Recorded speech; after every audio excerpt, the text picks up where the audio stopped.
In fact, actually thinking about that, I've got a couple of things here that I think might be of interest. There was a big play. No more difficult questions, Raj. Thanks. Well, no more difficult. Let's just see how you handle this one. Over the summer, there's been a lot of talk about artificial intelligence, as there has been for a long time now. But there have been quite a few big announcements regarding it. And one of the things that I thought was quite interesting was how our industry is using artificial intelligence. And what I didn't know was that lawyers, and I know it's happening in medical side, okay, I know it's happening in healthcare, but what I wasn't aware of, a lot of lawyers are now using AI tools to write their defenses and the statements and to determine the statements they're making in court.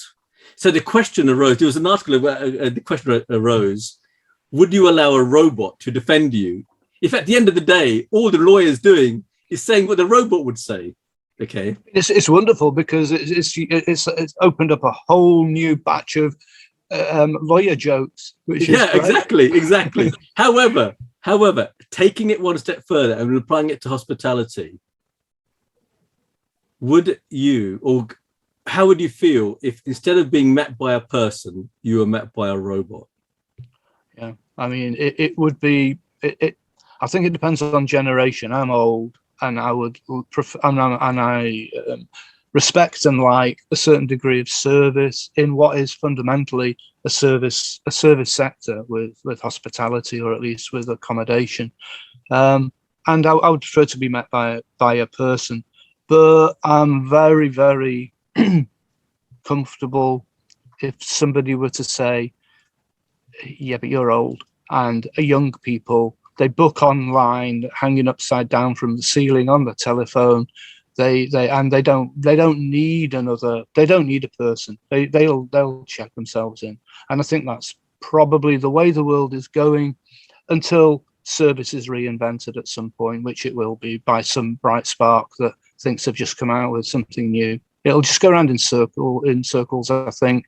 I think that service will be removed from hospitality wherever people can save money, and it will return at some point in time, or a brand will make it a part of that's what they stand for, people, service and people. I don't think 5-star hotels will ever go that way, because they've got a battery of people, so yeah, that's my view. I think that it's a really interesting question, because a lot of hotels, in some cases, it's been enforced upon them because of the pandemic, but they've actually taken on the idea of having kiosks at the check-in and not having meet and greet.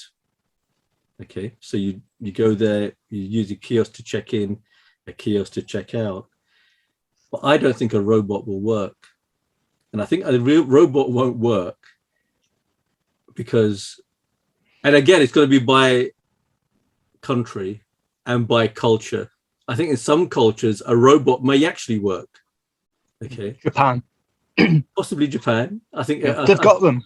They've got them there, haven't they? Right. I haven't seen them in Japan, but if they got them, great. I don't think it will work in the UK because we'll just make fun of the blooming things. And also, it's like we're going to ask a really silly question just to see what it says.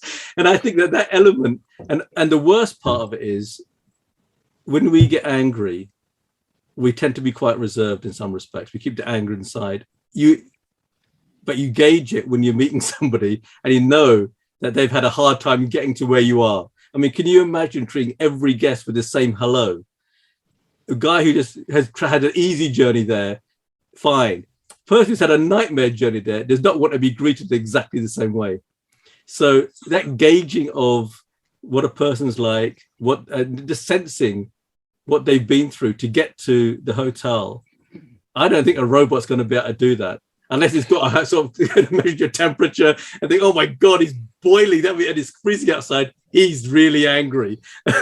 There's two things there, really. I think, with asking them those questions, those difficult questions, I think Alexa has taken us down that road to some extent, and I've tried to ask difficult questions, and Alexa has got the better of me, and I've just left the kitchen in a huff because it's got. Yeah, I'm thinking, well, it's probably is more intelligent than me. With regard the what was that other point? What was that other point you mentioned? It's about gauging based on just on the meat, without saying anything, what a person's been through to get to the actual hotel. Exactly. And we've talked about brands, and within brands, you've got staff training. And you could argue that staff training within some brands, and I've seen it recently, actually, I've been horrified by it. Staff training, not in our sector, in the hotel sector, is so rigid that the staff just are trained to say certain things, which can be very inappropriate. The particular thing I heard was there was somebody on the phone complaining about pre-authorization of a credit card. The lady in a big brand hotel said, "We're an American chain. It's the American way," and I almost melted with embarrassment. Like, what? That isn't even training, actually. Yeah. But that is a problem. Yeah, you don't handle it like that at all. That's a totally wrong way. And we do pre-authorizations, and I actually have to explain to people how you handle those sort of calls. And I know that is not what you do. Perfect. Well, there you go. Yeah. Yeah. Rigid training is always a problem. I mean, I think that the human element of hospitality. I mean, it's in the word, isn't it? Hospitality. If you don't embrace that, it works against you.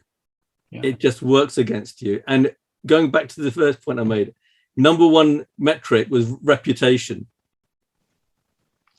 To me, that means you have to understand it's in the name, hospitality. Yeah. No, 100%.